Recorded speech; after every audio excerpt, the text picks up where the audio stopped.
I guess with the football game, we have to talk about this yearly trend that keeps popping up. Of course, Louisville lost on Saturday at home, 29-26 in overtime to California. They were a 20.5-point favorite. Give all the credit in the world to Cal because they were the better team on Saturday night. This wasn't a thing where like Louisville dominated the yards like Virginia. Louisville dominated the yards and just turned the ball over, and that lost them the game. No, Cal dominated this game. They threw the ball over the field. David DeJesus had 241 catches, it felt like, by halftime. I mean, the same two routes. And JKS, the California quarterback, he was throwing darts, man. This guy was finding his guys in the tight windows. Yep. Louisville had 3 sacks, but the pressures just weren't there. When you give him a clean pocket, what's he doing? He's finding his guys. Louisville didn't really make the adjustments, and it got to a point in the fourth quarter where they had shots. They had chances. I look at that one, and I keep coming back to this one, guys. Like, I watched the game again. Louisville's got the ball on the 50-yard line. This guy punted it 5 yards, and I'm like, thank goodness, here we go. All you need is 15 and give either Ranvier or Keller an opportunity to win you the game and get the hell out of Dodge. Look at the play calling. Miller Moss takes a sack on the very first play. That's a bad sack, too. You've got to burn your time out there, and then the second down, you get, I guess he got hurried up and hit on the back end to where the throw wasn't even close. You can tell by the play calling how much trust Jeff Brom has or doesn't have in his quarterback at the time. And we're getting to a point, I understand winning games is tough, guys. You can't keep losing these games year in, year out, especially with everything to play for. You have essentially taken yourself out of the playoffs or even in consideration with these past 2 losses. The Stanford loss and now California. And this one hurts even more. Oh, this is the worst one by far. It's not even close. Like, this shouldn't have been okay. Their quarterback, yes, he's a freshman, but he has played pretty well in most of his games. I mean, the dude lit us up. That's a future first-round pick. I don't know about it. But our defense has shown to be one of the best defenses in college football. This was one where I generally thought, look, we're going to, in the games where we've had to play a lot of man coverage against some really good teams, we're going to be able to, get a couple zone coverage sacks on this dude because, he's a freshman, he's a young guy. We're going to be our defensive line is a lot better than their offensive line. And we just didn't. We just gave up holes all over the field. It looked like we didn't know what our coverage was. Like, we were confused. If I had to watch one more running back delayed little dig to the center of the field again, I was going to throw up. It was bad. We didn't What about the last play? The last play where that same in and out route that had been called seemingly 20 times got called again. You look at the final play, and there's 3 guys in the middle of the defense not doing anything. They're not even making a play. The last play was awful. You need 2 yards, and you're playing that far off ball? The only thing, I fully agree with you. The last play was awful. The only thing I will say is we shouldn't even have been in that position anyway. You're right. 3 consecutive plays, we missed an open field tackle. 2 of them were for a loss of yardage. Oh, yeah. Where we should have put him in a 2nd and 12, a 3rd and 14. And then the last one, you caught him 3 yards short of the stick, missed the open field tackle again, and he gets him to the 3-yard line. It was 3rd and 2 or something like that. Yeah, 3rd and 2, where they would have had to kick the field goal. They really don't have a chance to go for it, but you put him in goal. If you make one of those tackles, you're not even in that situation. They just looked confused. It looked like 2024 Louisville defense. Yeah. But here's the thing. I saw Jeff Brom chewing out Ron English. I mean, everybody saw that clip, right, where he's chewing out Ron English. I think it's kind of ironic, guys. Yeah, defense had their worst game of the season. It'd be different if you lost this game 45-42. You had every shot to win this game on offense in the fourth quarter. We had the ball at the 50. You had it more than one time, and you had it at the 50, and you couldn't even get it into field goal range once. Terrible. You couldn't get in there once. And also, I would have rather even run the ball. Louisville ran the ball 30 times. California has won one of their last 4 games It was against North Carolina. They ran the ball 29 times. Okay. All the other opponents, high 30s into the 40s. Why did you go away from running the football? It's like the commitment to running the ball was weird. It was like, I don't know. I think it was just very inconsistent, which sums up the whole season because I know you all don't want to hear this because 7-1, can't say anything about it, right? Because you're 7-1. Not all 7-1 records are created equal, right? Yep. It depends on how you get there. And here's the thing. There's something to be said about getting there. There's a beauty in being 7-1. But the inconsistency every game but the Miami game. I don't think that there's one game I've come away from saying, you know what, this team's played really good today. That's why you've seen them have to be a second half team. You've seen them have to make those adjustments and have to win the fourth quarter just to win games. It was eventually going to come back to bite them in the butt. It did on Saturday. I mean, the first half was what we've seen every game. Either Louisville starts out strong and the other team comes back, or the other team starts out strong and Louisville comes back. It's never a consistent 30 minutes of play. No matter what the final 30 minutes has shown, you went up 7-0 in that game and forced a punt to potentially go score more points. You didn't, and they took a halftime lead. Yep. I'm sorry, guys. I'm just frustrated. These losses, it'd be different if this was like the first time in 3 years when this type of loss happens. It's every year. It's every year. So I don't know. I feel like a broken drum continually saying this, but I don't care. You can't lose these games. It negates everything you do prior. You beat Miami? Cool. You lost to California. You beat Notre Dame? Cool. You lost to Pittsburgh. You beat, who was it? Clemson last year? You lost to Stanford. And I get sometimes you can't see the forest for the trees, but damn, man, you had everything to play for. A 20.5-point team at home. And it's not like they've been playing great. They're not a bad team, but you should have won that game.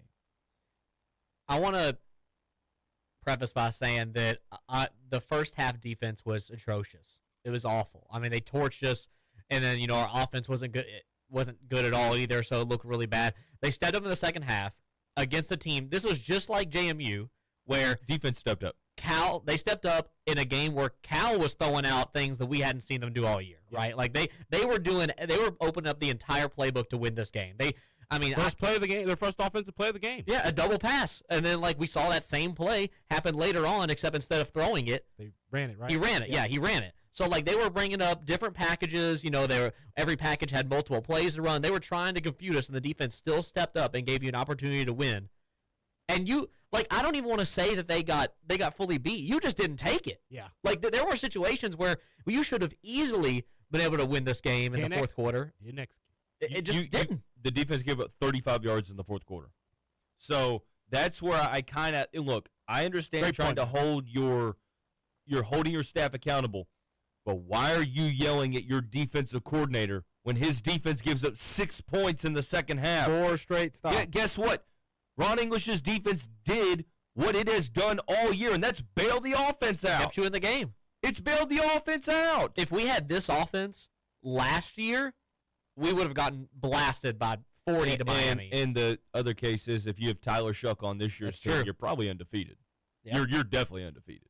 But again, that's not how things happen. So it doesn't sit right with me that there's been multiple times this year where on video Braum is visibly teeing off on his coordinator, and it's like, hello, he's not the problem.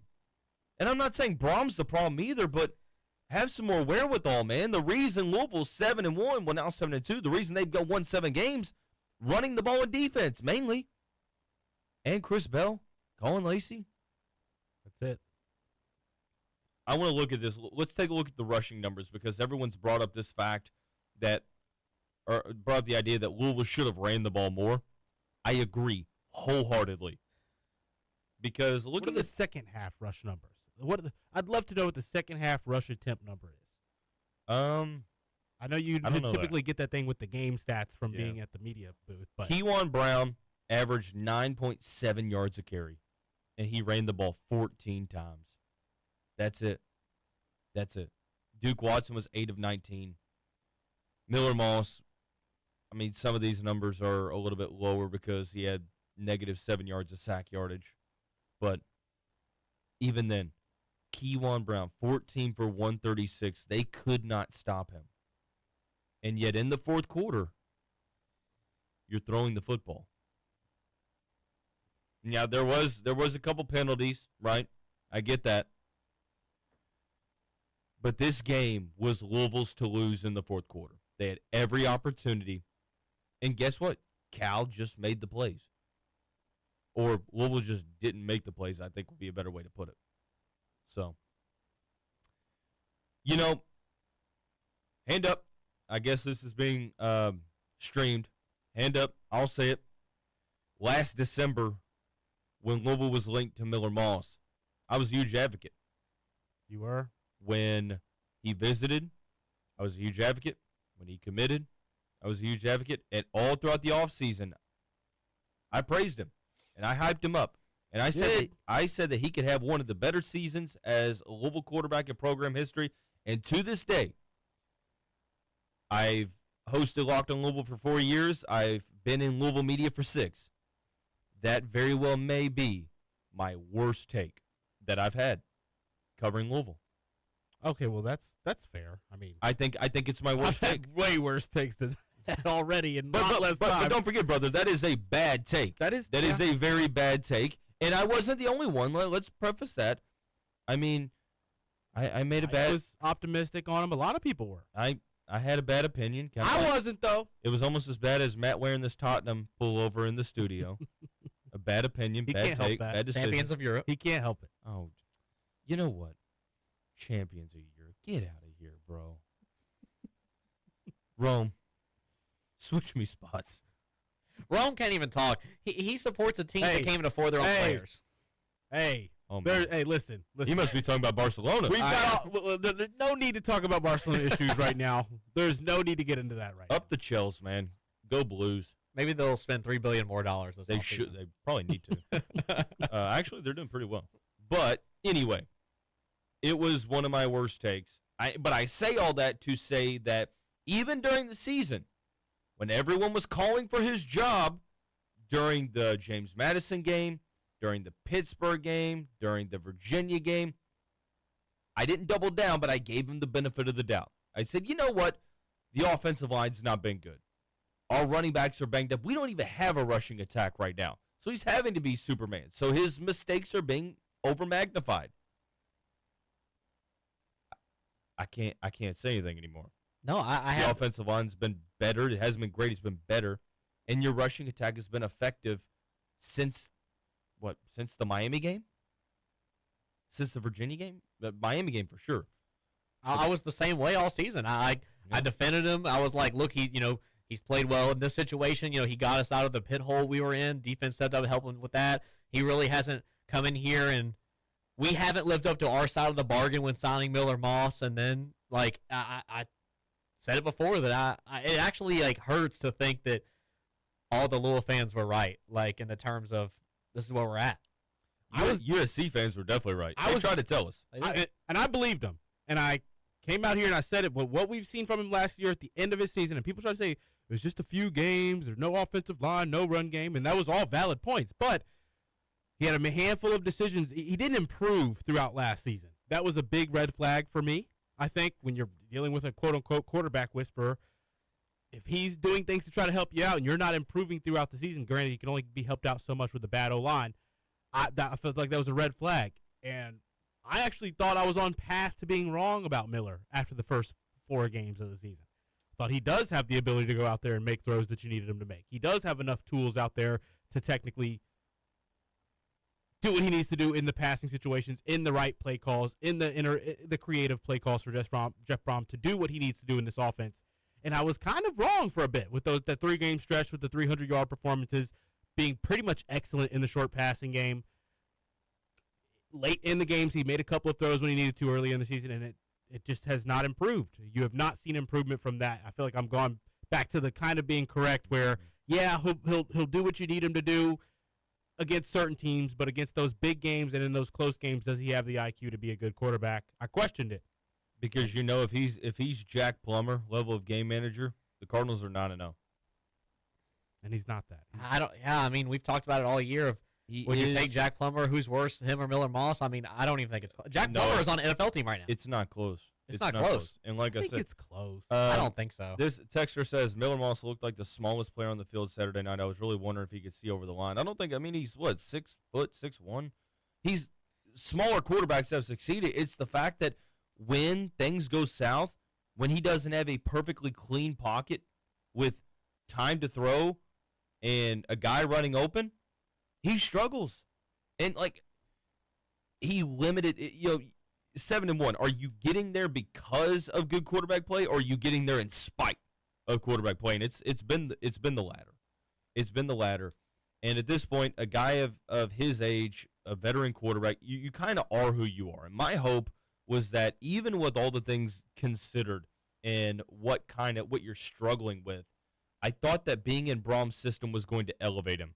I thought that being in Brom's system with a consistent rushing attack was going to take a lot of stuff off of his plate. I thought that playing in the ACC was going to help him. And unfortunately, there's no other thing to say than this. It's just not working. And somebody says Miller Moss is a foot taller than Dalton Pence. That's comedy. Roman, did you mean to misspell that? Have some shame, Doc. No, I didn't. It was no Doc. typo there on I that. think it's funny. What's that? He replied to your pre-tweet for the show, and he said, "Getting into Miller Miss right now." New nickname. No longer the thang thrower. I was never a fan of Miller Lite to begin with, so all the "it's Miller time" kind of makes me cringe now looking back on it. I always prefer Moby Dick over Long John. Can we say this, though? With sports, and I'm as diehard as they get, it can ruin my night. I need to stop letting it do that. Louisville lost, and I'm sitting there just sick on Saturday night. And that's just how, I honestly hate losing more than I like winning. But this news coming out literally less than an hour ago, Jeff Lightsey tweeting, "A warrant is out for the arrest of a Texas man for terroristic threatening of Jeff Brom, his wife and children, Brian Brom, and Miller Moss." It's not that serious. Are we serious now? Come on, man. Absolutely. I don't know. It's just idiots. You're going completely overboard. There's a fine line that you just don't cross, and threatening people's lives over a sport is crazy work. I mean, Roman said it on the Mike Rutherford show. It's probably just some gambling idiot.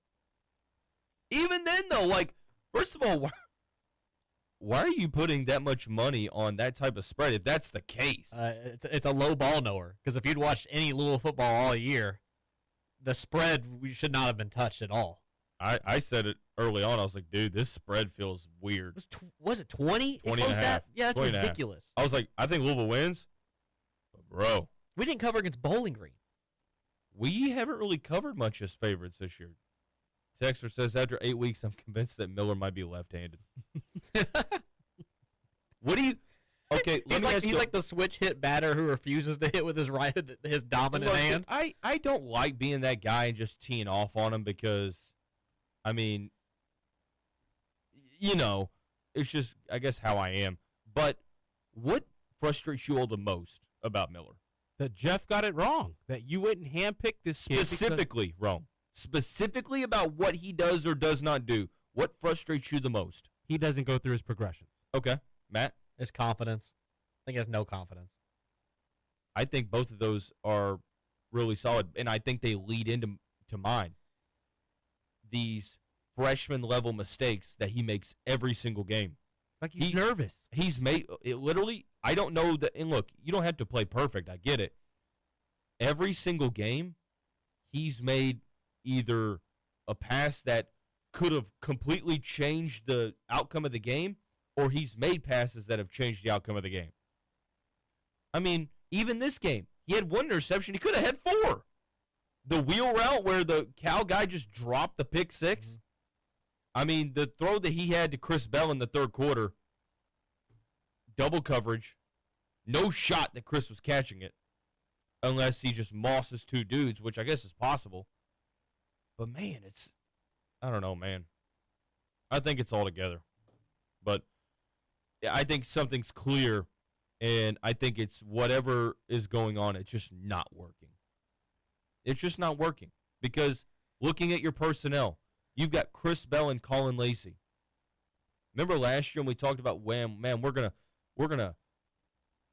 ruin and waste a season of Ja'Cory Brooks and Chris Bell. Now here we are. Not saying you're wasting it, but your playoff hopes, your ACC championship game hopes, they're done. They're not wasting this, but we are wasting them. They're done. The hopes are done. Now, could you somehow fall backwards into an ACC championship game spot? Maybe. You definitely got to win out. Not playing like that. You need pandemonium, but can you even think about beating Clemson and SMU when you just lost to Cal, who you're favored to beat by 20? It's the way you lost, too. It's the way you lost. No, you can't.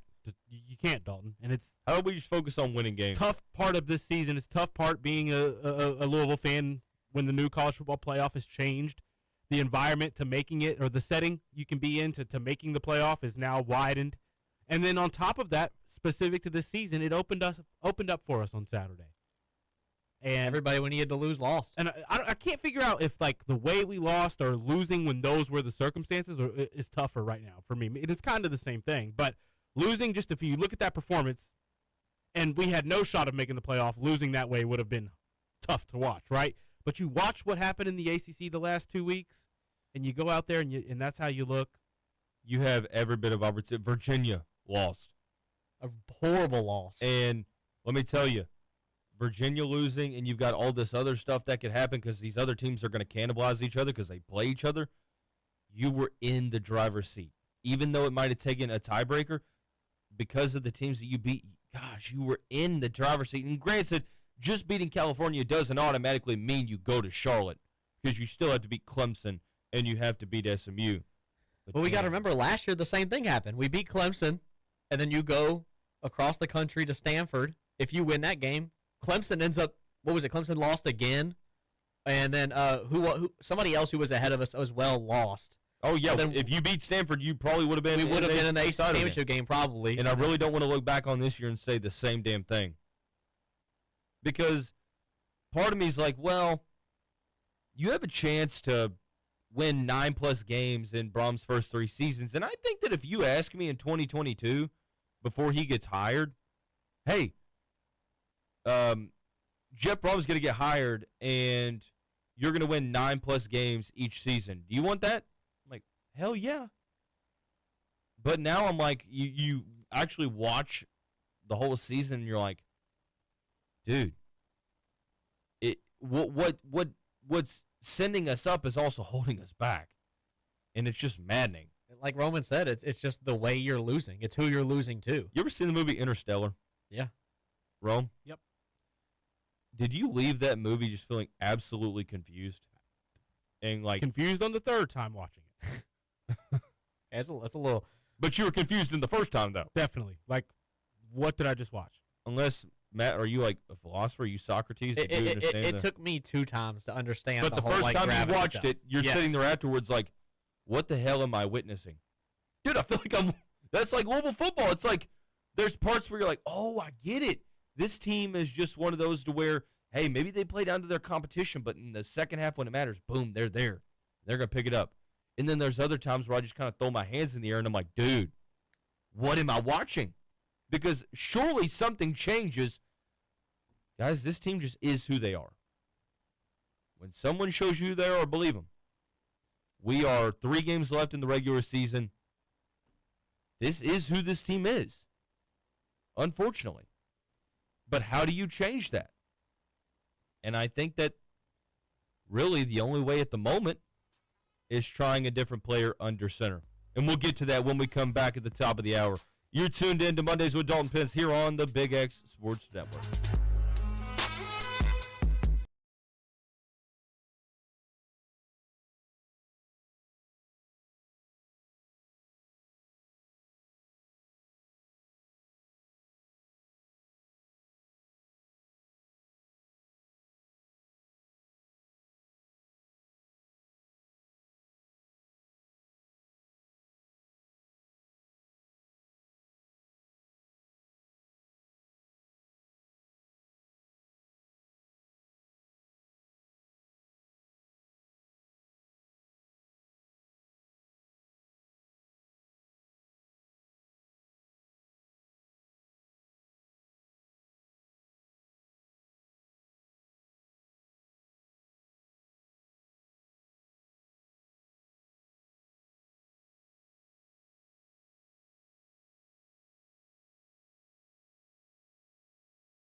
Top of the hour here on Big X Sports Radio. Thanks for tuning in to another week's edition of Mondays with Dalton, Pence, D. Pence, Rome Kelly, and Matt Childress, taking you up till 7 o'clock tonight. Well, I think Rome's got one more segment before he's got to head out, so it's going to be me and Matt that's going to take you home tonight. Hope you had a good snowy day in the Ville. I got to be honest with you guys.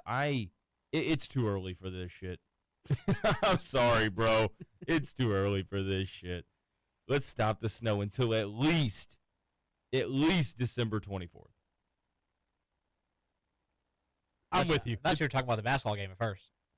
Too cold. I just said snow. What do you mean the basketball game? When you made the first statement, I was like, oh, okay. And then you said snow.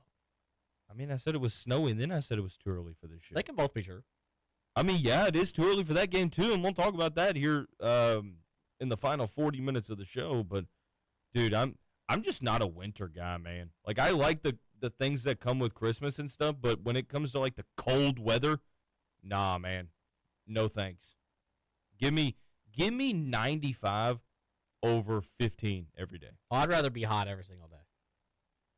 I cannot stand the cold. The feeling I get when you're already having like a rough day and then you open your door and then you just get punched in the face by this cold, brisk wind, it just ruins my mood entirely. Rome seems like he likes cold weather. I'm okay. Now, I'm one of those weirdos that, like, Yeah, correct. I don't mind, like, 45 and sunny, even 40 and sunny. 45 is different, though, man.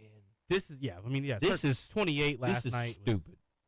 Like, what's it at right now? This Isn't 33 degrees right Isn't now? it supposed to warm up this weekend? Yes. Yeah, I think it's like supposed to be like a high of 55 Bro, at it's night for the supposed game. to be 68 high on Saturday. Dude, The state sucks. my sinuses are going to be putting up Jordan numbers on me, bro. When the weather just keeps fluctuating back and forth and it doesn't make up its mind. That's what it does.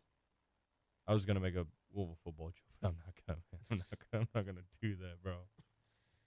Speaking of Louisville football, I think the only way that the Cardinals, I mean, at this point, we have a really good sample size. I think the only way that Louisville's offense finds a spark is if there is someone else under center.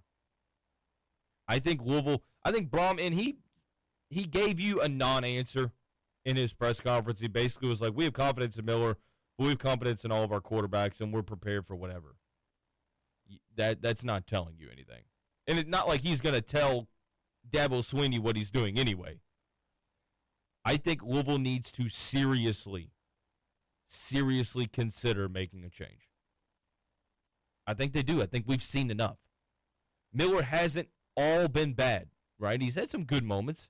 In the early season, we were talking about how he had high highs and low lows. Now, past 3 games, you've won 2 of the 3. Quarterback play hasn't been good at all. You got bailed out twice.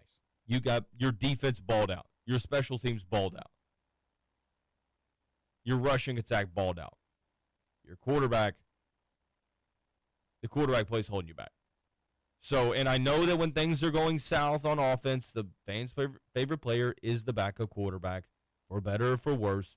And some response to me, somebody says talk basketball. How we gonna beat the Cats? That's coming up. We're gonna talk plenty about that coming up here in just a second. I think the response is, well, what if Deuce and Brady are worse? I mean, it's fair, but how much realistically can you get worse? The quarterback play is already holding you back. The thing that I think is he's going to start Miller on Friday. That's what's going to happen. He's not going to straight up switch the starters. I think you put him on a really short leash because it could get extremely volatile out there if we go up against Clemson, and especially a blackout game, of quotation marks we're having, where they're trying to get fans out there, and they get the boo birds come out too early. I mean, if you want to keep the fans engaged in this in a season where it looks like it's over, you need a miracle to have any like genuine like success later on. Give Deuce a shot.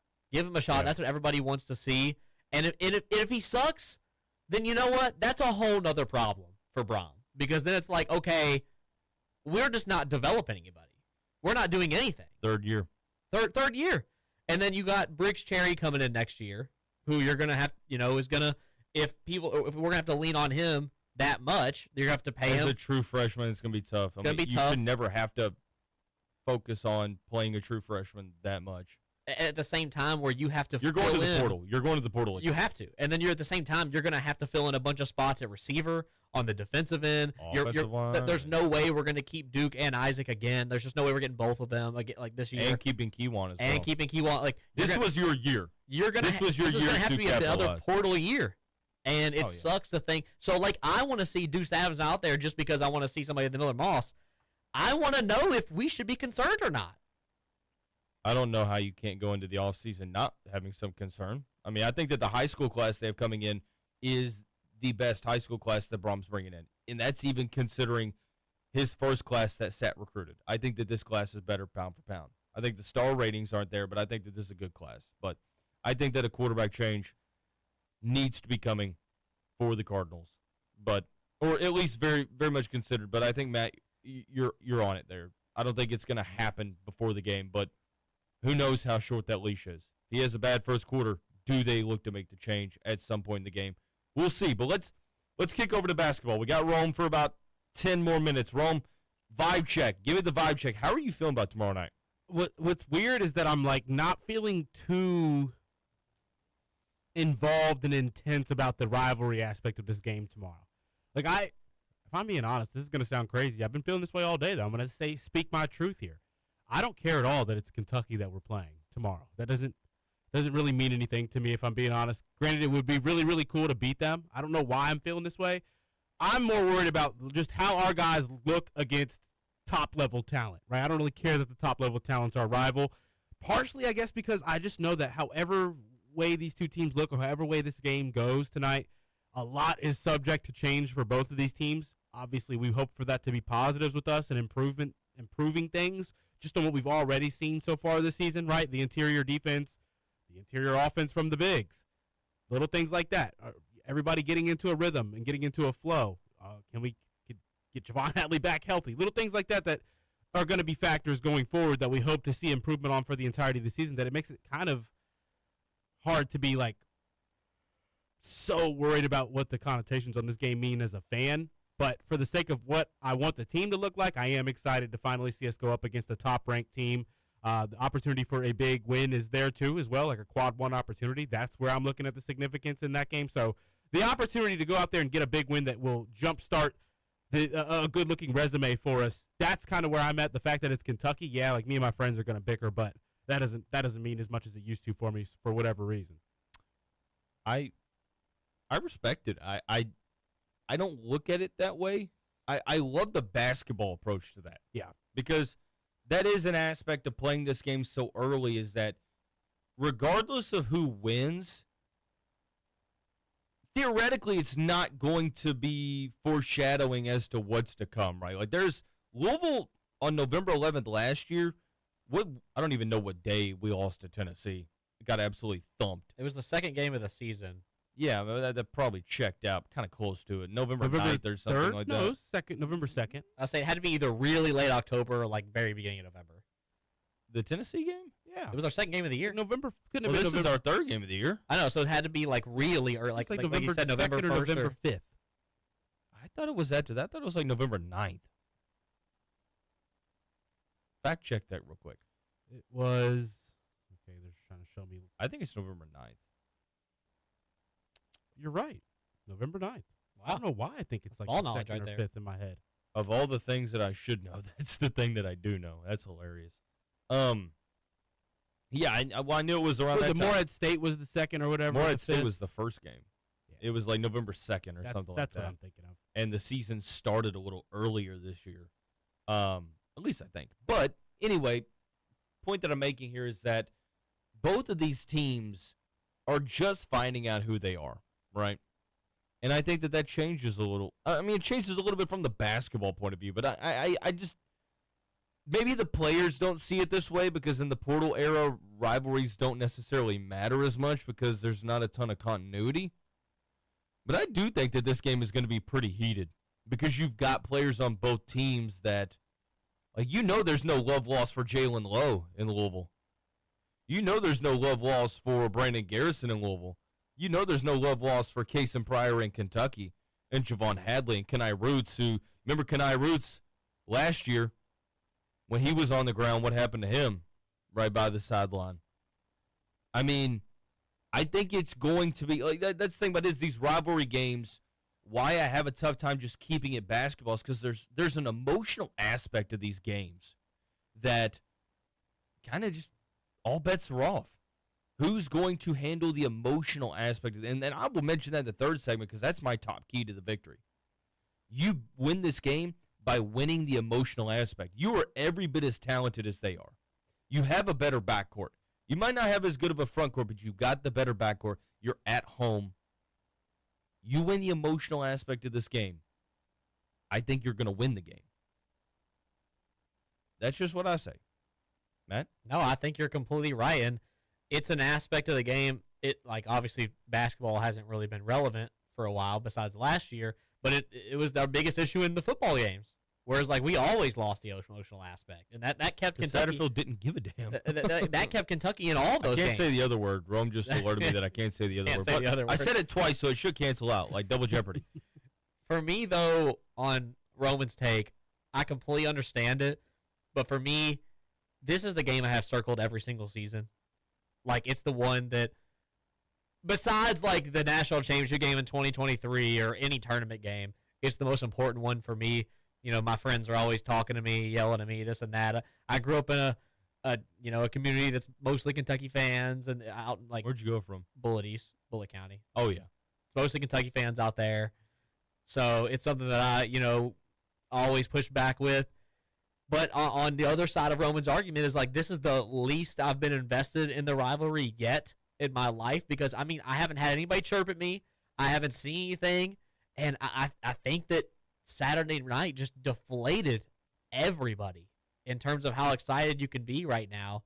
Now, tomorrow morning when I get on Just the Cats at 8 in the morning and Michael Bennett says something to me, I'm immediately going to be locked in and ready to go. Oh, yeah. Once that clock strikes midnight or you wake up tomorrow morning, you're like, okay, get your head in the game. Troy Bolton style. But I'm going to be ready. I'm really excited. I'm still excited for this game. Like you said, Dalton, I think we stack up really well against them. Our guard play has just exceeded expectations. And I'm going to go on a limb and say that I haven't heard a lot, as well as because if you're looking at the tape for right now, there's not a lot that Kentucky fans can really argue about you with. They've looked terrible in, 2 of their last 3 games they played. They did smack Valparaiso, though. They did not have a life. They were on life support since the tip. These people were trying to play iso ball against a Kentucky team. That game was ugly from start to finish. That sounds like a team I'm on right now. That team looked awful. In terms of what I expect to see, Valpo was not.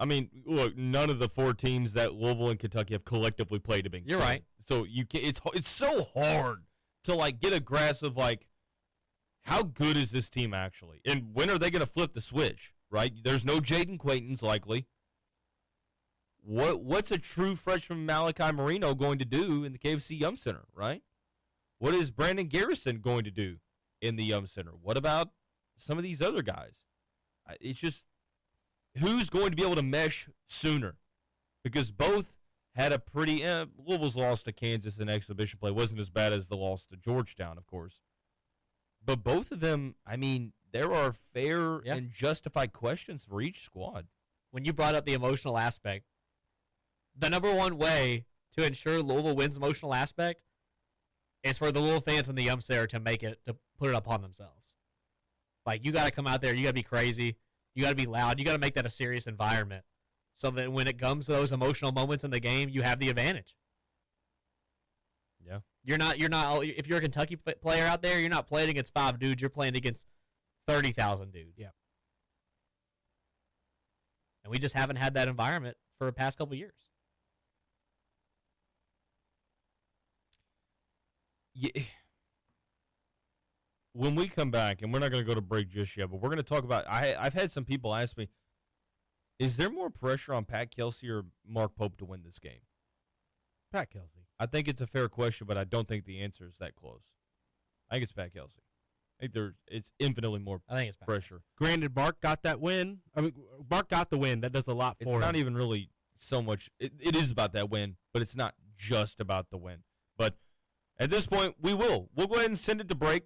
But before we do that, I want to tell you about the automatic win, regardless if you're a Louisville or Kentucky fan, the automatic win when you call the Collier Law Firm. If you or someone you know gets hurt in an accident, not really much you can control. But you can control how you respond to it. And if you call 502-736-8141 or visit collierlawfirm.com, you're going to get in contact with a lawyer from the 502 who understands the other team's playbook. He's worked for those big insurance companies before, so he knows how to get you paid, and he's going to safeguard your rights all the way. So if you or someone you know is hurt on or on the way to the job, give the Collier Law Firm a call, 502-736-8141, or go to collierlawfirm.com. 2 segments down, 2 to go. When we come back, Pat Kelsey, Mark Pope, who's got more pressure to win this game? Coming up on Big X Sports Radio.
segments down, 2 segments to go here on this November 10th edition of Mondays with Dalton Pence here on the Big X Sports Radio. Roman had to step out, so it's me and now, once again, producer Matt Childress taking you up till 7 o'clock tonight. We kind of teased it before the break, but I want to get into this conversation because I kind of went back and forth on a discussion, and I thought that the answer was clear. But I guess that it's not. And that, see you later, Rome. And I guess that it's not. And the question was, who is under more pressure to win tomorrow night? And, Matt, I think that the obvious answer is Pat Kelsey here. I think it's easily Pat Kelsey.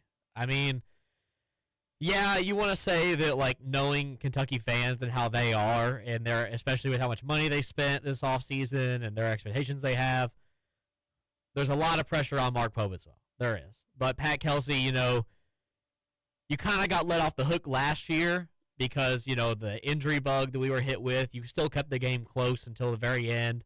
So, like, you were like, okay, it's also an away game start. But we got to start holding up our end of the bargain of the rivalry. And you kind of got blessed with both coaches coming in at the exact same time. It's a fresh, clean slate. You have an ability to, if you win this game, to kind of forget the past and move on. But, man, if you have this really talented roster we have and you lose this game at home, it's going to really hurt, especially with what happened on Saturday. Texter says, Coach PK is a nasty side that no one has seen in public. I think tomorrow we will get a chance to see Coach Kelsey get mad. I mean, there's some clips that he's, like, popped off, you know, and gotten I won't say a verbal altercation, but, I mean, he's said some things to officials and stuff like that. But, I mean, I think that Pat Kelsey's going to have his team ready, and they were ready last year. Don't get me wrong. They were ready last year. They led for some of this game. They just ran out of gas. Same thing they did against Duke. They were missing 2 starters in the game, and I'm not really saying that as an excuse. It's just kind of a fact. They were missing 2 starters who were out for the year at that point, and they just got gassed. And it took them a while to be able to find the rotation, and Kentucky was a better team. No shame in admitting that. But Pat Kelsey, his team wasn't not ready for it. They were ready for the game. They were leading in the game for some time. So I do think that I think the way that you have to break this down is you have to list the reasons as to why there's pressure on each coach. For Mark Pope, there's two reasons. Number one, $22 million. You don't have the number one highest paid roster in college basketball and there not be added pressure. And then number two, I call it the microwave society reason. It's not what have you done for me lately, it's what have you done for me now. And if Mark Pope loses to a rival, you best believe Kentucky's fan base is going to let him hear it. And you saw how they responded when they lost to Georgetown in the exhibition play. You think it's going to be worse when they play Louisville if they lose? 100% it will be. Because Kentucky coaches, for what they've seen since 2010, they don't lose this game. Kentucky coaches meaning John Calipari. John Calipari lost that game 3 times since 2010. And it was two of the teams were non-tournament teams. Only one, 2016, was a tournament team that lost to Louisville. That's it for Mark Pope. That's the pressure. It's something that Pat Kelsey probably feels too. Like, if you play in this game, you're expected to win, assuming that your teams are close. Rick Pitino didn't have much success. Chris Mack won 1 time, and that was against the worst Kentucky team that I've seen since, multiple decades. And Kenny Payne didn't want to beat Kentucky. He wanted to be on the Kentucky sideline. He just wanted to beat him by 1. He wanted to give him a little hug and kiss afterward. Pause. Maybe a little tongue in there. Here you go. Pause. Hit the pause button. But for Coach Kelsey, I look at it as 3 reasons. Matt, sorry. If Rome's listening to this, which he's not, but imagine that he is. The first one here is, like you said, this rivalry has been so lopsided that regardless if it's Pat Kelsey, if it's whoever coaching the Cardinals, the pressure's on them because you've got to reverse this. You have to do something to start holding your end of the bargain, carrying your weight. You've been basically just getting a participation trophy.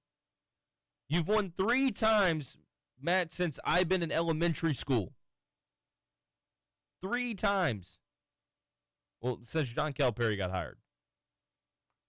I was a 6th grader in his first season.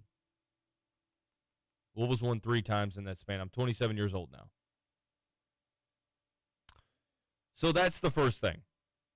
The first thing is the UK side of this and how much they've dominated. The second thing is because Pat Kelsey's yet to record that signature win, that marquee victory. He's won games. He's turned this program around. He's had us do a 180, and his first season surpassed all expectations. Do we agree? Yes. Okay. I mean, I don't think it's even a question. Who's his best win? It's Clemson. Yeah. You beat them twice. They were not a top Swept 4. them, yeah. They weren't a top 4 seed in the NCAA tournament. You don't have a signature victory yet. And that's not to say that Pat Kelsey's not going to get one, because he is. But it's like, think about it. It's like LeBron when he won one with the Heat. I'm drawing parallels here, definitely not apples to apples, but until you do something, there's going to be pressure. Like until you win the tournament game, until you get that first signature victory, there's going to be pressure for you to do so. Mark Pope won the game last year. Mark Pope has multiple signature victories in his first year, and he's made it to the Sweet 16. Now, he walked into a completely different situation. Whether or not that's fair or unfair, it doesn't matter because it's the reality and it's the way that things are perceived. I think that that's the second reason, is that Pat Kelsey still has to prove to the rest of the country, because he's proved it to us. We know. We're confident in him. But he's got to prove it to everyone else that Louisville isn't just a team that beats up on other bad teams. Agreed? Agreed. I think that that's where, and that might be even more important than the rivalry aspect of it in terms of like why the pressure's there. No, I mean, it definitely does, because you're right. He's proved it to us that not only has he got us bought into this team, but he's bought into the community. And so, like, it's not only the fact that he needs to prove himself, but you just want him to succeed. Like, as a Louisville fan, as much, as all Louisville fans will love Rick Pitino for being such a legendary coach and bringing us to a national championship, we have the Chris Mack era. I mean, the beginning was great, but then he kind of just fell out of love with the town. The town fell out of love with him, and it's such a fresh breath of a dude who just loves to be here and loves the fan base and loves the community, and the community loves him. So, like, you're not only rooting for him to win just because you want to win, but you're rooting for him to succeed here because you want this guy to be the one. Like, he's such a great dude. Like, you've listened to him talk hundreds of times, and this is the game. This is your first real chance to do it. You got basically a fully healthy team, a team that right now looks like they can meet expectations, if not exceed them. I haven't had this much confidence in a Louisville versus Kentucky basketball game in a long time, Dalton. And gosh, of all these years of Rick Pitino, I always wanted to win, but I don't think I've wanted to win one this badly ever. No, I agree. And I think that the third reason here is also the fact that it's a home game and you're favored to win. Whether or not you should be favored to win, I think it's a toss-up game that you're automatically favored because of how Vegas works with home teams. But you're an equally comparable team all at home. And I think that goes for either one. Like last year, pressure's on Mark Pope to win the game. This year it's on Pat Kelsey. I feel like that's pretty simple, but hey, it's the way it is, I believe. No, I mean it really is. Like, because if you lose this one at home, you start the skid, right? Like, things can start to this could turn into a landslide. Things could snowball really fast. I mean, in terms of what? In terms of, we haven't done a lot on the recruiting trail in 2026. Okay, I get that. Like the win gets taken out of the vibe sales. Yes. Whereas, where on the other end, a win here can do a lot to boost that recruiting trail. And it's like, hey, guys, they spent this much money. Look what we just did. Yep. Like, you guys are looking at all these schools to come to. I'm talking about this is point guard you, this is why. I put together one of the best backcourts in the country. They put together a really solid front court. You see which one's better. Come here. I don't disagree.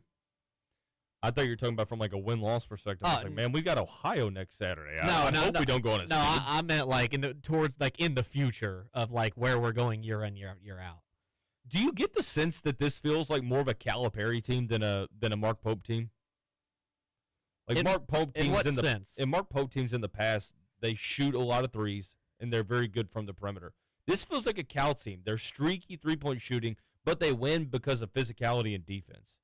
Like, this feels like more of a Calipari team than it does a Pope. I will agree with you there, and it's a weird feeling because I feel like, and I've said this before, Cal coaches to what the fans want him to do, not the way he wants to coach.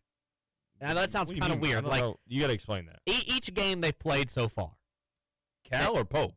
Pope. Oh, you said Cal. I was like, sorry. Sorry, I meant Pope. If I say Cal, I meant Pope.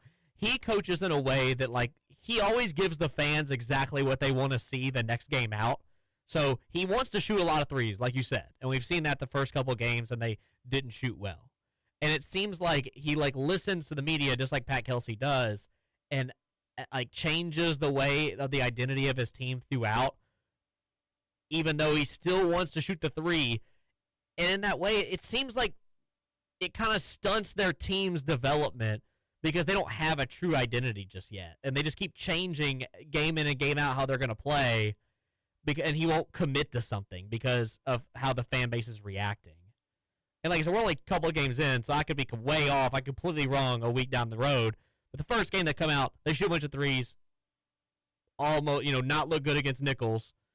Second half, they start going into the paint, dominating the paint, right?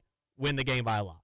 All the fans come out. We need to start the game opposite. We need to start in the paint, then start shooting, okay? You go against the second game against Valparaiso, serve exactly how they start out. Start in the paint, dominate the paint, get it run at the score, and then now you open up the three-point line. Second half, shoot a bunch more threes. Get the perimeter game going. And the same thing with Georgetown. That's where this all stems from, is, just poor shooting night. And so it's one of those things where if we want to have any advantage in this, I'll say it's that I feel like Mark Pope doesn't have a system in place just yet, whereas Pat Kelsey does. Texter says, I wish Jeff Brom knew how to win at home. Hope the game doesn't go into overtime tomorrow. I'm kind of got like PTSD from overtime games. It feels like. They're not good. I also think, before we go to break, I think that it's going to be interesting. And this is another reason why I hate that this game is played so early. Because I almost would rather it be played at the end of January. Allow teams to be at full strength. But it's so hard to tell because of small sample size, and they haven't played anybody that's even comparable in terms of competition to even kind of gauge it. But which style is going to prevail tomorrow? Like, Louisville is very much a finesse, three-point shooting team led by guard play, as Kentucky is a physical, take the ball to the basket, defending team led by their wings. I'm interested to see which is going to be the larger advantage tomorrow. And this is going to come down to what you said earlier, Dalton, is the emotional game. Got to win the emotional. Which team is going to get into foul trouble first? Because I'll tell you that Ryan Conwell's walking into the Yum Center with 2 fouls already. It feels like. But I also think Ryan Conwell could walk in and get somebody like Mo D and Malachi Moreno 3 fouls immediately, the way he plays. Yeah, and that's good. And that's another thing is that last year, especially against Tennessee early on, and this is no disrespect to any of those other players that we had, because I loved last year's team, but I do wonder if the atmosphere kind of threw them out of sorts, right? Because we got a lot of guys that, yeah, they went to the tournament, but they didn't play at powerhouse places, right? Like, they didn't play in that atmosphere much. This time around, you've got Ryan Conwell, who's played in the Big East in those atmospheres. You've got Isaac McNeely, who's played in the ACC. And then not to mention you return Hadley with his experience, assuming that he's going to be able to go coming off concussion protocol. You've got Kaysen Pryor, who I think will be will be asked to be that leader in that regard. So having those guys on this team, I think really matters. I think you need that experience, especially from guard play, because let's call it how it is, Matt. The guard play is going to have to win you this game tomorrow. 100% it's going to have to. Like, not only is it your main identity, I mean, it's what you've put all of your stock in. You know, you got the questions of the front court. I mean, Dalton, you're one of the hardest people on Frew I know of. And for good reason. In terms of, like, we haven't seen the output that we need of him just yet. And so that makes you feel a lot more uncomfortable knowing that, like, this is the game he has to get it right. Right. You know what I mean? Like, whereas if we came out last game against Jackson State and he was just dominant from in and out, I'm like, okay, I feel really good about this.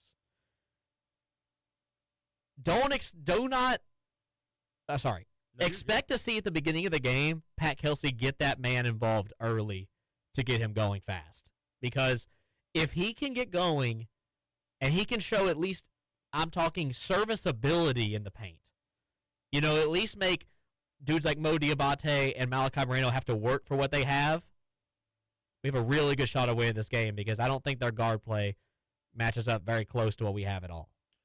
We'll talk about what Louisville needs to do to win this game when we come back. One more segment to go. We'll have call it how you see it with an official prediction coming up at the end.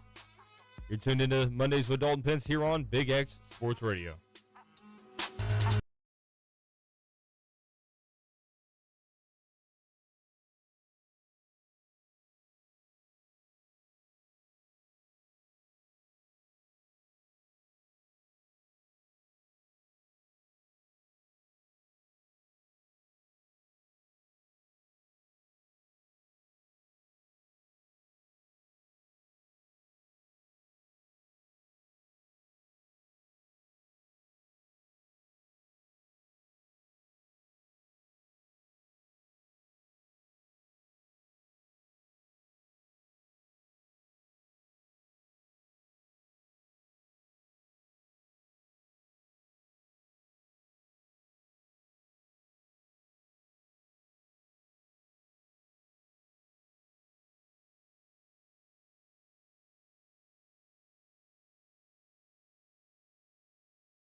6:41, taking you up till 7 o'clock tonight. Mondays with Dalton Pence continues for one more segment, and it is the final countdown.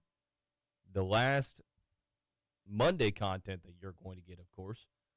Matt Childress and I will be giving our official predictions at the end of this segment. But, Matt, outside of the emotional aspect, because we did kind of go into depth on that, and I won't save it again for now because we've already talked about it. What do you think is the main key to victory for the Cardinals? I mean, it's getting to the rack at will, touching the paint. Like, I know that at the end of the last game, Isaac McNeely came out in his press conference and said that Pat Kelsey's instilled in this team that he wants at least 50 paint touches a game, which I love for this team. A team, you're going to shoot a lot from behind the arc. I think if you can establish yourself in the paint, even if you are shooting a lot of threes, you can kind of at least make the team uncomfortable, then I think that's going to be our key to this game. If you can get to the rack, get some dudes in foul trouble, establish that, like, the other team, Kentucky, is going to know you're going to attack the rim at some point, even if you're shooting a lot, it's going to make it a little bit tougher on them. I think that's what we got to do. I'm going to say three-point shooting. I think that when this Louisville team is going to be at its best is when the three-point shots are falling. I think that Kentucky is going to specialize in protecting the rim. And even though they don't have JQ, they're still going to be good at doing that with Brandon Garrison, with Malachi Moreno, with the athletes they have to be able to deter the Cardinals from beating them off the dribble. But I think that one way that it could open things up is if Louisville is hitting shots early, it might lead to harder closeouts. Thus, you're able to kind of blow by the defender in that regard. So, I think it starts with three-point shooting. If Louisville is able to get good looks and you've got Ryan Conwell doing what he's doing, Isaac McNeely's hitting a couple, Michael is pitching in, I mean, I think that this could be a really good night at the office for a very good Cardinals offense. Now, this is going to be their biggest test thus far. Could end up being one of their biggest tests of the season from like a opposition standpoint of who you're going up against talent-wise on defense. But I think the three-point shooting is what I'm looking at for the Cardinals. Outside of that, foul trouble. I feel like that's something you got to say every time you play Kentucky because you're going up against guys that like to take it to the rim. Jalen Lowe will try to shoot 15 free throws a game. Otega Owe, is going to take the ball to the basket. And not to mention the other guys they have as well. Otega Owe recently in the past couple of games, I mean, he's looked kind of complacent. He's still averaging 14 a game. He is. But, like, I'm seeing, like, when they're getting in those half-court sets, he's kind of just, like, stand around, picking his spots a lot. Whereas I felt like he was going to be more of a dominant role in this team where, like, when the tough was getting going, it was just going to be him, right? And he was going to show himself, and he really hasn't done that. I'm more afraid. I've kind of dogged on him a little bit, but I'm afraid that if we let Jalen Lowe get going, he will get going because he is a great scorer. Yeah.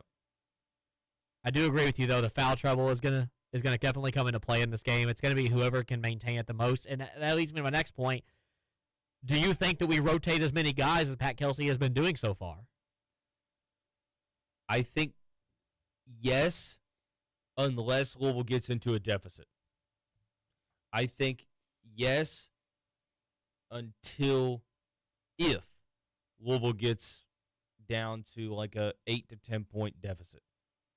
Because if it's working, if you're winning, or if it's close, then I think that works to your advantage at the end of the game. But here's the thing, Kentucky's got depth as well. So you might have to do that.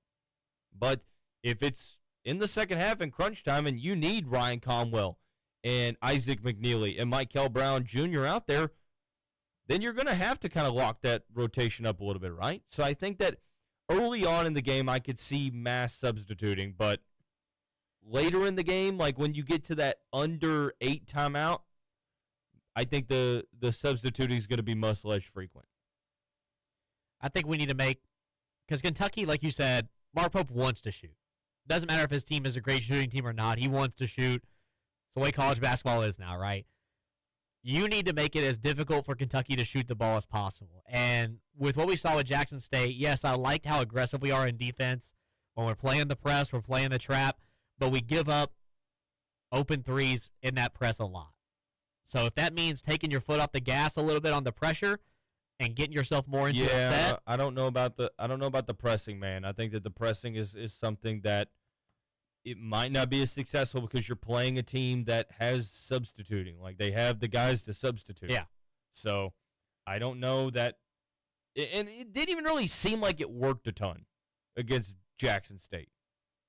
Like, they were just beating the press.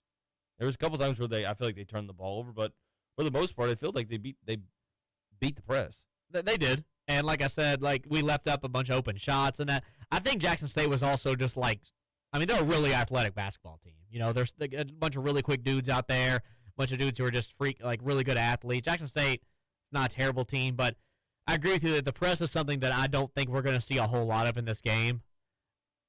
I do think we need to focus on playing this Kentucky team in transition. This team is slow. They are not fast. They do not like to run out. They like to play slow, half-court paced offense, pound the paint, like you said, and get into a rhythm. And if you can get out in transition, whether it's, getting some big rebounds or even like we did last season where off a really quick make, get out in transition fast, get out there before they can set up, I think you're going to have a really good chance in this game by speeding Kentucky up. I agree. I think that, again, two contrastingly different styles that it's going to be so interesting to see how they coincide, right? Like, what's going to happen? Who's going to have the upper hand when it's all said and done? And that's something that I'm looking at, and I'm kind of like, well, I guess only one way to find out, huh? Who would you say is the one player, like, Louisville has to have this guy play well? Who would you say that is? For the best, I mean, of course you want everybody to play good, but if you could automatically pick one player to play really good by default, who would it be? It's gonna be Ryan Conwell. Okay. As much as I want to say Michael Brown because he just has the ability to change a game with how athletic and how talented he is, Ryan Conwell, it will just give you the quietest 19 points ever, and he's just, I mean, the dude is just stone cold locked, right? Like, if he comes out and he plays his best ball, he's going to give their team so many problems. He's going to get dudes into foul trouble super fast with how physical he can be on the inside. If we're getting the best game out of Ryan Conwell, Tuesday might be a really good night. I'm going to go with Michael for that same reason, okay? I'm going to go with him for that same reason, and why I say that is because I think that ultimately Ryan is going to be the safest choice for, like, who's going to step up for Louisville because he's been there in these types of moments. But if I could by default choose who's going to play well, I'm going to say Michael. Because, first of all, you're beating that narrative down, right? Yeah. That, Michael just can't play good against good teams. Like, if he shows up against Kentucky, you're just like, damn. But if he's cooking along with Michael and Isaac McNeely's playing his role, that could be huge. We just need to see the good Michael in the moment. That's what I mean. Not the Kansas one. And like I said, again, not much to base it off of, so you kind of have that sour taste in your mouth, but Michael has followed that up with 3 pretty solid performances. And at least all the scouts that have watched him throughout high school says that, hey, if this dude comes off a bad performance, he's going to give you 2 or 3 good ones in a row. Yeah, well, hopefully it's 3 or 4. I'm hoping so. In a row. I think that Kansas game is going to do a lot more for us in this game than we originally thought, especially with Michael. You got to think you start out with the stinker of stinkers, right? Like, to the point where everybody's out there, can't, like you said, can't play against good teams, can't do this, can't do that, and then comes out, gives you a 26-point performance where he could have had 30 if we left him in. Like, I think that since he had that already, he's going to come in here with a more mature aspect of knowing, okay, this is a big environment. I understand what these dudes want. I need to let the game come to me, but I also need to know when I need to take over. And I think he has the ability to do that. If I had to tell you who I think the player of this game is going to be, if we win, I'm going to go out on a limb, and I'm going to say it's Isaac McNeely, though. Because if Isaac McNeely has a really good game, he's he's going to get open looks all night throughout the whole season. If we can get Isaac McNeely going in this game, 3 or 4 threes early on, it could be tough sledding for a Kentucky basketball team. Can I give you my wild card for who I might choose? Yeah, I just gave you mine, so go ahead. Kenai Roos. Kenai Roos, man. I would give right anything. now he's averaging, he's not going to keep this up, but he's averaging 18 and 9 on 62% shooting. 3-point shooting hasn't been there, but with him being 6'9", 6'10", could be the guy that ends up defending Otega Owe or Mo Diabate. If you can get that offensive production on top of what you're getting from the guards, you open up so much opportunity for the rest of your team. This Louisville offense is truly a balanced offense. I think Ryan Conwell is probably your go-to if you call a last-second shot at the moment, but they have a couple guys that you can go to, and if Kenai Roos can stay one of those guys against good competition, the ceiling of this team raises significantly. He's the dude who, if Michael Brown Jr. doesn't exist on this basketball team, Kenai Roos has the highest ceiling. It's not. I don't think it's necessarily close to who's after him. We've all wanted him to make that sophomore leap, and so far he's done it. If he can do it against Kentucky, like you said, I'm all bought in. I'm for it. He's got the build. He's got the. He put up 20 pounds of muscle in the offseason. He's taller now.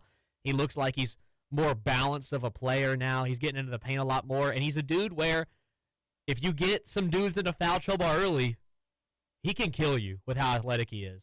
Because then he looks like he's making better decisions and getting to the paint, not just staying stagnant behind the 3-point line sometimes like he did last year.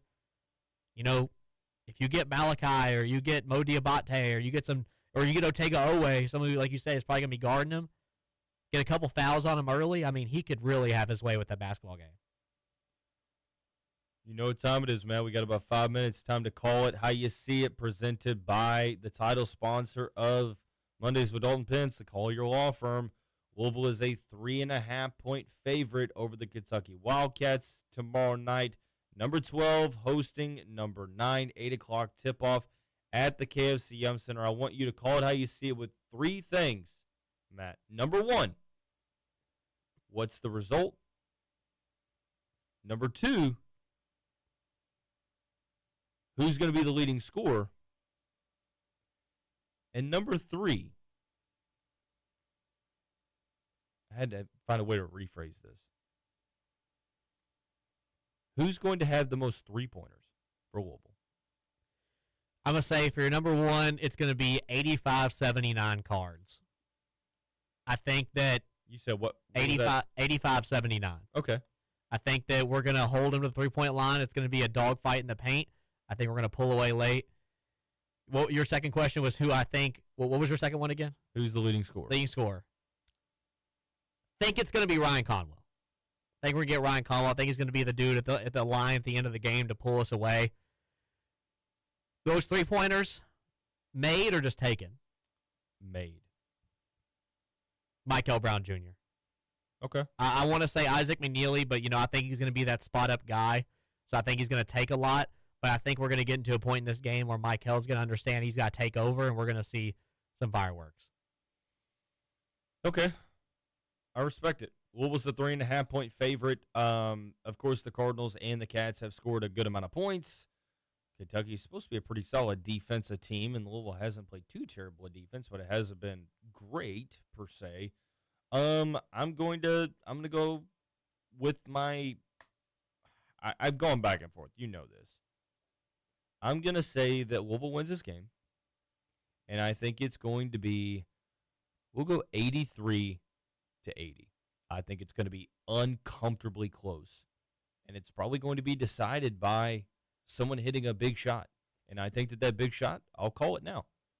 Ryan Conwell is going to lead this team in scoring. I think that he's going to score over 15 points in this game. I think that he understands the assignment and understands the moment, so I'm going to throw him in for the leading scorer, the leading 3-point maker.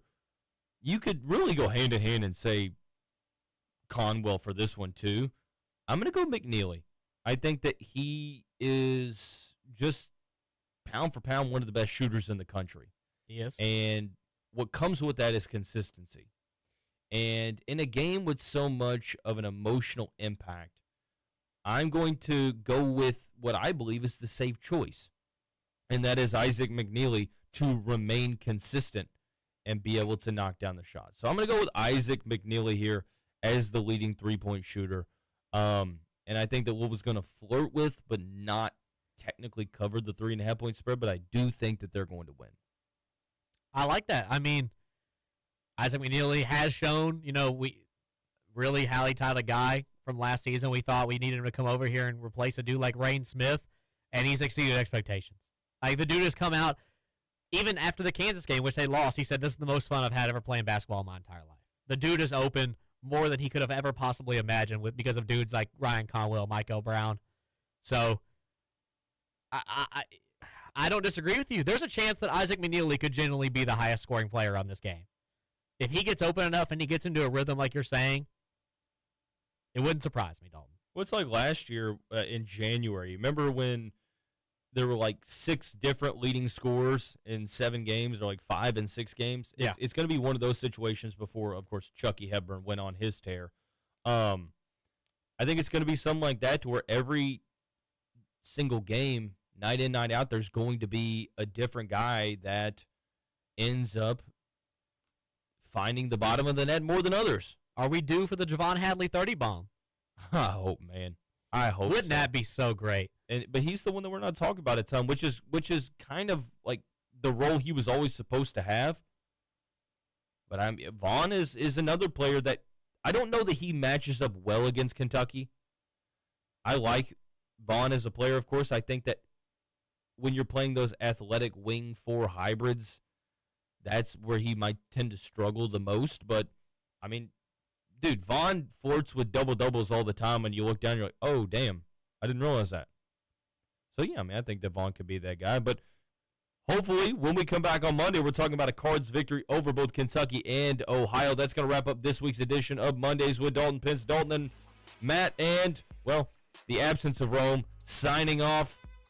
Mike and company will lead you up till game time tomorrow. Thanks for tuning in to the Big X Sports Radio.